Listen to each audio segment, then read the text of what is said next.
Membuat resume dari buku Pendidikan Kewarganegaraan untuk Pendidikan Tinggi.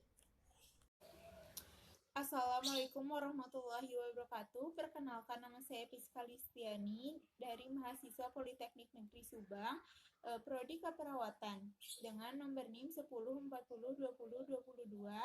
Ini saya akan membahas materi tentang pendidikan kewarganegaraan untuk pendidikan tinggi, yaitu dari Dr. Ujang Carda, SSA, MH, MIP, MAP. Adapun materi yang akan saya bahas sebagai berikut.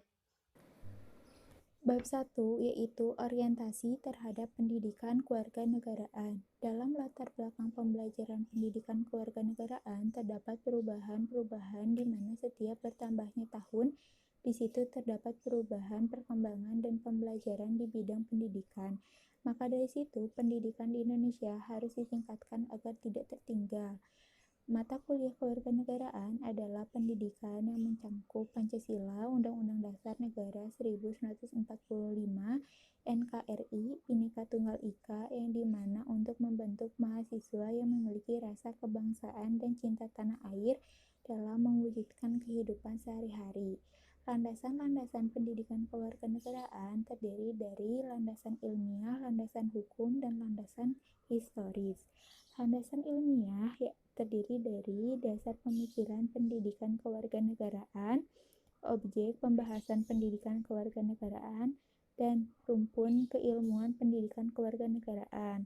Untuk landasan hukum terdiri dari Undang-Undang Dasar 1945, Undang-Undang Nomor 3 Tahun 2002 tentang Pertahanan Negara, Undang-Undang Nomor 20 Tahun 2003 tentang Sistem Pendidikan Nasional, yang terakhir yaitu adalah landasan historis. Bab 2 yaitu memahami identitas nasional sebagai karakter bangsa Indonesia. Identitas nasional adalah identitas suatu kelompok masyarakat yang memiliki ciri dan melahirkan tindakan secara kolektif yang diberikan sebutan nasional. Pancasila sebagai identitas nasional bangsa Indonesia atau Pancasila dipergunakan sebagai penunjuk arah semua aktivitas atau kegiatan dan kehidupan di dalam segala bidang karena Pancasila suatu kesatuan yang tidak dapat dipisahkan antara satu dengan yang lainnya. Bab 3 memahami Pancasila sebagai ideologi bangsa dan negara. Ideologi dapat dikatakan sebagai kumpulan gagasan-gagasan, ide-ide, keyakinan-keyakinan, kepercayaan-kepercayaan yang menyuruh dan sistem yang menyangkut bidang politik, sosial, budaya, keagamaan. Ideologi nasional berupa kumpulan pikiran-pikiran rakyat yang mengandung pandangan tentang keadaan bangsa, membuat perspektif atau harapan masa depan bangsa, yang memberikan arah serta dorongan bagi seluruh kegiatan manusia. Ideologi mengandung nilai-nilai dasar, norma-norma, dan cita-cita yang diinginkan diwujudkan oleh masyarakat penganutnya. Karena ideologi memiliki peranan dasar, arah, dan tujuan yang ingin dicapai dalam kehidupan bermasyarakat, berbangsa, dan bernegara. Bab 4 memahami negara, konstitusi, dan warga negara. Negara adalah organisasi kekuasaan yang berdaulat dengan tata pemerintah yang melaksanakan tata tertib atas orang-orang di daerah tertentu. Konstitusi secara umum dikatakan sebagai pedoman dasar dalam penyelenggaraan kehidupan negara agar negara berjalan tertib, teratur, dan tidak terjadi tindakan yang sewenang-wenang dari pemerintahan terhadap rakyatnya. Yang selanjutnya yaitu warga negara, artinya warga atau anggota dari organisasi yang bernama negara. Bab 5 memahami negara hukum, hak asasi manusia, dan demokrasi. Negara hukum ialah suatu negara yang di dalamnya terdapat peraturan-peraturan atau hukum-hukum yang dibuat oleh pemerintah untuk menciptakan batasan dalam bertingkah laku agar terciptanya rasa nyaman antara sesama, ketertiban, dan rasa aman. Hak asasi manusia adalah sebuah konsep hukum yang menyatakan bahwa manusia memiliki hak yang melekat pada dirinya. Hak asasi manusia dijamin oleh hukum karena pada setiap diri manusia terdapat hak dasar sebagai pemberian alam seperti hak hidup dan hak kebebasan. Dalam sejarah negara Republik Indonesia, perkembangan demokrasi telah mengalami pasang surut, yang dimana masalah pokok bangsa Indonesia yaitu bagaimana meningkatkan kehidupan ekonomi, sosial, dan politik yang demokratis dalam masyarakat. Selanjutnya yaitu bab 6, memahami wawasan Nusantara sebagai wawasan nasional Indonesia. Wawasan nasional berarti cara pandang suatu bangsa tentang diri dan lingkungannya.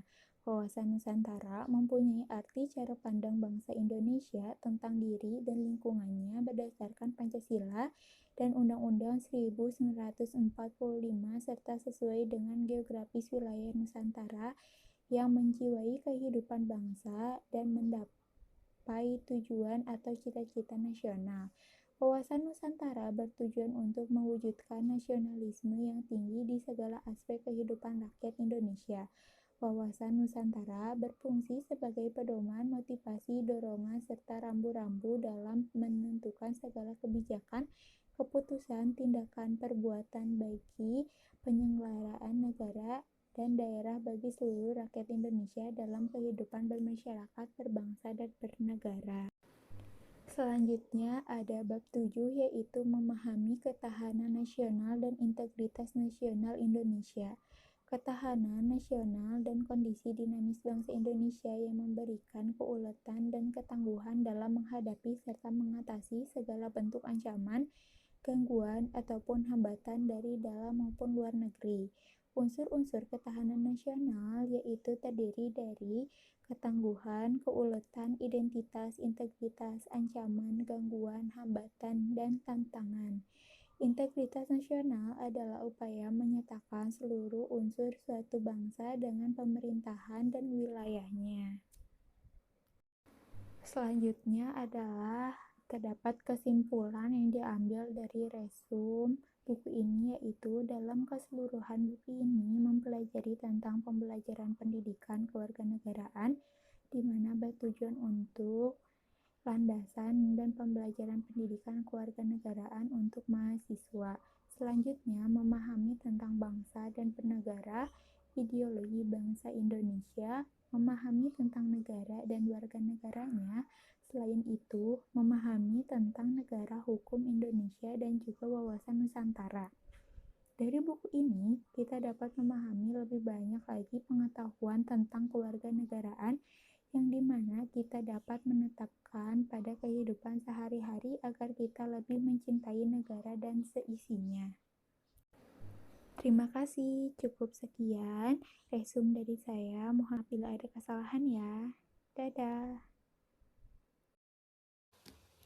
Terima kasih atas semuanya. Mohon maaf bila ada kesalahan. Saya tutup. Wassalamualaikum warahmatullahi wabarakatuh. Terima kasih.